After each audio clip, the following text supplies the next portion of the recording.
നവകേരള സർവേക്ക് പിന്നിൽ രാഷ്ട്രീയ ലക്ഷ്യമെന്ന് വ്യക്തമാക്കുന്ന മുഖ്യമന്ത്രിയുടെ ശബ്ദരേഖ പുറത്ത്. തുടർഭരണം മനസ്സിലുണ്ടാകണമെന്നാണ് വോളണ്ടിയർമാർക്ക് മുഖ്യമന്ത്രി നൽകിയ നിർദ്ദേശം.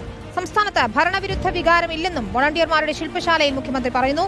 നവകേരള സർവേ നിർത്തിവെക്കണമെന്ന ഹൈക്കോടതി ഉത്തരവിനെതിരെ നിയമമന്ത്രി പി രാജീവ് രംഗത്തെത്തി. നവകേരള സർവേയിൽ ഹൈക്കോടതി ഇടപെട്ടതിനു പിന്നാലെ മുഖ്യമന്ത്രിയുടെ പ്രസംഗവും പരസ്യമായി. വളണ്ടിയർമാരുടെ പരിശീലന പരിപാടിയിലാണ് നവകേരള സർവേയുടെ രാഷ്ട്രീയ ലക്ഷ്യം മുഖ്യമന്ത്രി വിശദീകരിച്ചത്.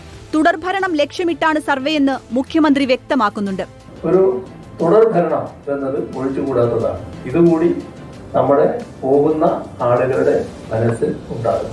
സർവേ നിർത്തിവെക്കണമെന്ന ഹൈക്കോടതി ഉത്തരവിനെ നിയമമന്ത്രി ചോദ്യം ചെയ്തു.